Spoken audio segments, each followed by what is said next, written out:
So this is my 2011 Chevy Impala, and I've been having a little bit of a problem with it lately.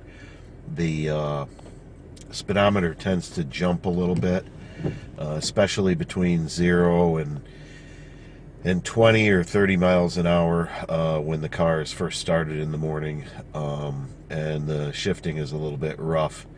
And if this happens to you, it's most likely your VSS, the vehicle speed sensor. That's a tiny little part that's located on the passenger side of the transmission, somewhere around. You have to remove the tire to get at it, or come from underneath. I'll show you what the car is doing, and then we'll show you how to fix it. So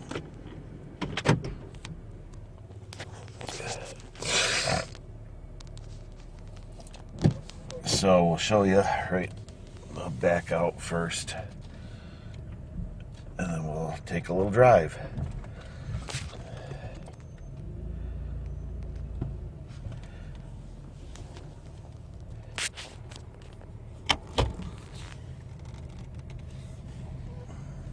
All right, so let's see if I can show you what it's doing.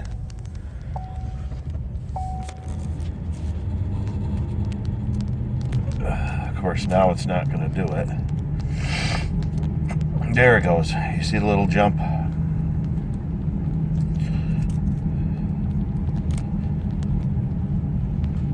So it's not really bad with this car yet. It gets much worse with time if you don't take care of it. It's really only about a 45-minute fix, maybe.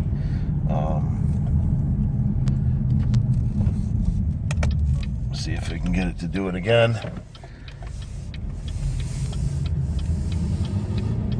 There you go. And that was the hard shift. And usually by the time it's up to 30 or 40, it stops. After I've been driving the car for a little while, it doesn't do it really anymore. So it's not that bad with my car yet, but regardless, let's get it fixed before it turns into a larger issue. So with that, we'll move on to the next step, how to repair it.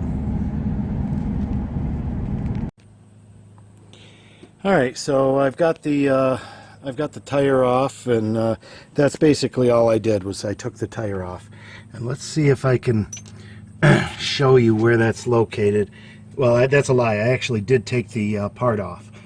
So basically right here is the spring, or the strut.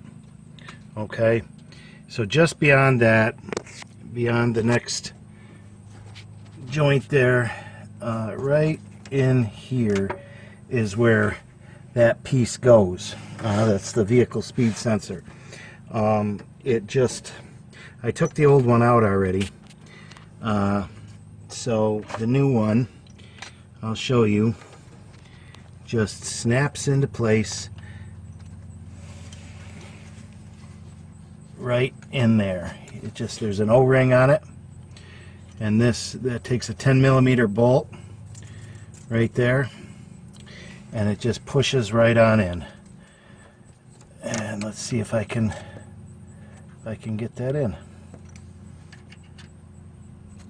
Yep, just like that, slick as anything. And then once you put that bolt in, it's on the other side. It is really quite difficult to get at that bolt, that 10mm bolt. You'll need to do it properly, you'll need probably a 1/4-inch ratchet set with a short ratchet on it. It's not really a nut either. It's a kind of a nutted stud.